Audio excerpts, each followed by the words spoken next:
Hey guys, and welcome back to another video. As you've probably seen from the title, this week we're going to be doing our pick'ems, and who better to start off with than Pacific. So we're just going to dive straight into things here. I want to kind of talk a little bit about some of the teams as we go along, so I'm going to open up some of the sort of extra tabs as we go through here. T1 versus Bleed. Now, obviously, for those of you who haven't been keeping up with things, we've had a bit of a revamp of the side of T1. X-Crew being brought in, Izu as well. It's quite an exciting looking roster, and having a few extra players as well within the bench that might not necessarily be like shown all of the time. Zed still in there at a point as well. I think this team looks really good. Them versus Bleed is definitely one of the more exciting early matchups. Like I'm kind of looking at this game and thinking it kind of could go either way, but just based on the fact that I think that T1 had a pretty decent start to the offseason. Like, you look at some of their previous matches, okay, they lost to Paprex, but they beat EDG, and they managed to beat out Team Liquid as well. Obviously, these Bleed results, you might be thinking, oh, they lost to Zeta. That's not fantastic, but you have to bear in mind they were playing with their coach. And to be fair, Legia did pretty well, but I think I'm going to edge it to T1. I think T1 going into this season are one of the more exciting teams, especially with changes to DRX we'll get onto in a little bit. For Zeta versus Global Esports, again, it's kind of a little bit more of an interesting matchup because you've got a slight revamp on the side of Zeta as well, with Heroron and Uran coming in. Both played recently, or I say recently for me because I was there, but like at that Rebel event in Japan, and they looked pretty good. Like I was actually quite impressed. Obviously, they've kind of played since then, but this was the matches that I actually remember. And I think that we saw some real sort of shining lights. They also didn't even have Depp in the roster as well, and they managed to go toe-to-toe with some pretty... Okay, let's ignore that one. With some pretty solid teams. I'm also not too sure what I think of GE yet. Like, GE, okay, they managed to beat Furia, but losing to Vitality. Again, this was another scenario where Benkai wasn't playing, so we kind of still don't really know what to expect from this roster just yet, because there's gonna be different players in there, but it looked pretty good. Like I think most people expected Furia to come out and almost stomp because you got players like MW0 again plus 27, but ultimately I think I'm gonna edge this to Zeta. I don't think it's gonna be like a clean sweep or anything. I think this will be quite a close series all in all, but I'm gonna slightly put it in their direction, and then I'm gonna put T1 going through at the top. I'll be honest. I think that there's much more likely to be a lower bracket sort of rush through in this matchup. If obviously we've had slight chamber buffs as well, and Ye in the past on Jet was fantastic. I think he's such a huge signing for this roster, and again didn't actually play in the matches that they had. So I don't like to do it to GE, but this is the way I think this group is going to go. I think they're in a tough group for that matter. Like, I think a lot of these teams in the regular season, at least, I think they're going to be in that like top 6 bracket. I think all the other 3 teams, I think Global, I don't know. As said, like, there's some players within their roster that I have decent expectations for. I'm a big fan of Polvi especially, but I just don't know if they quite have that firepower enough to match up to some of the other teams within their group. And I think Bleed's going to come back through the lower bracket. Again, a lot of this is coming down to my expectations of this team. But you have to bear in mind, they absolutely slaughtered their way through Ascension. Like, they literally 3-0'd the finals. Or sorry, was that? Maybe a little bit further down, but either way, it's one of those things where I think, oh no, sorry, I saw Jemkim, and I just, like, my mind blanked. Obviously, he's on a different team now. Yeah, they slaughtered their way through. Scary, fantastic controller as well. I think that they've got all the pieces, and with Ye coming in, that's that X factor. So I'm gonna have them making their way through this initial group. So I guess we'll submit that first one. Heading into group number 2, this is where things get a little bit more interesting, I feel, because you got a weakened DRX now. I don't feel like I need to go into that much detail why I have them winning that opening match. It's definitely some weird choices coming through on the other side for DFM. They basically just remade one of the rosters from last year, with Crazy Raccoon being picked up. Like, you could go through nearly all of their players. I don't mind, again, like, the pickups of players like Medusa. I think he's fantastic, and I think that even with them being a little bit lazy with their roster moves, they're still better than last year. I hope. I think they're going to be better than last year. I just don't think it's going to be enough. I don't think it's going to be enough to get them too far within this tournament. And even though DRX have had roster changes themselves, a core of Stacks, Buzz, and Marco is going to absolutely shit on this team. I think anybody who thinks otherwise has lost their damn mind. Flashback as well has had some pretty good signs early on, and you have to bear in mind that even versus, like, okay, they lost to Fnatic quite handedly. In some of the other matchups, they actually didn't look too bad. Like, I think that they can definitely still compete. I'm going to be interested in the roles, because obviously, like, in this case, Foxy was playing Sentinel and, like, Initiator, and I'll be honest, it didn't look fantastic. Buzz can definitely play those roles better, but also Buzz is probably a better duelist as well. Flashback, I think, offers more on... Oh, sorry. Foxy offers more on the duelist than he does on his own roles, but Buzz is probably better at both. So it's just what direction they want to go in, because I think that having Buzz as a duelist, it's just going to fit a little bit more regimented. Marco's still probably one of the best controllers in the entire world. I don't think they're going to struggle to make it through this matchup.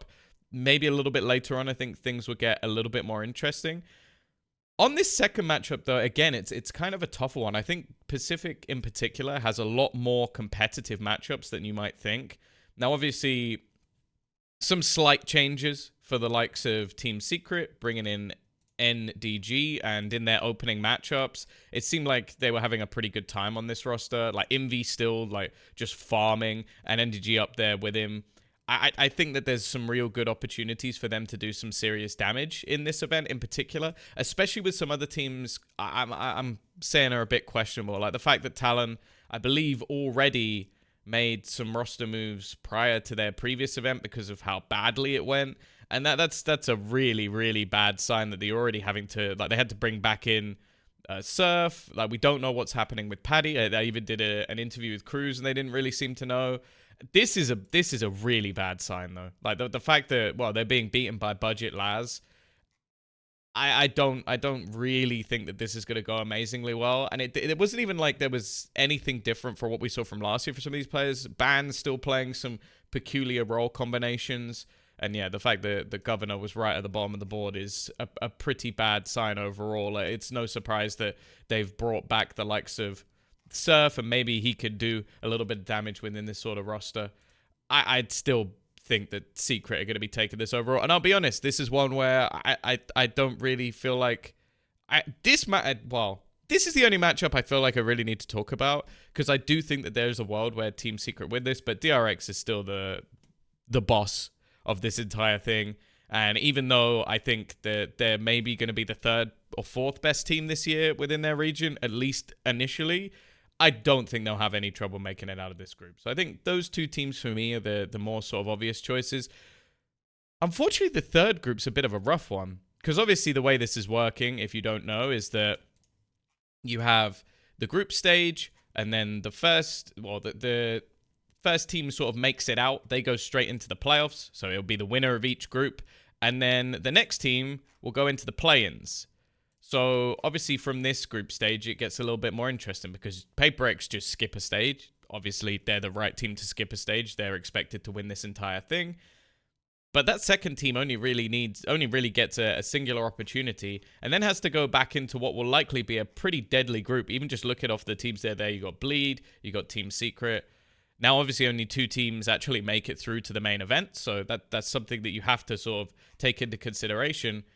Now, for Gen G versus RRQ, it's a really... Again, I feel like it's a difficult choice because, again, Gen G have gone for a bit of a rebuild. I feel like their team last season fell quite flat. They started really strong. I was quite impressed. Lakia being back in there makes me quite excited because he is someone that, if you're a fan of Valorant since the very beginning, you're going to remember him playing on teams like New Turn and being an absolute monster, and then going into jail in DRX and not really being able to do too much within that team. He played the odd map.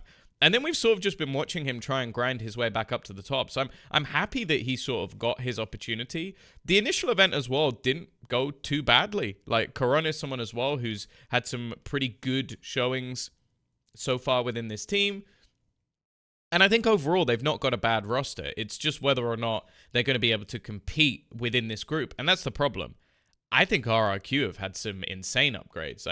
My mistake earlier on talking about Jemkin, because I saw him come up and I was like, he's not on that team. He's someone who I think is one of the best signings of the season. Like, he genuinely probably deserved to win Ascension if it wasn't for the fact that his opponents were literally unbelievable in the form of Bleed. He still seemed to put up some pretty decent numbers, flexible in his agent pool, and honestly a duelist that I expected more teams to sort of challenge for. Maybe they did.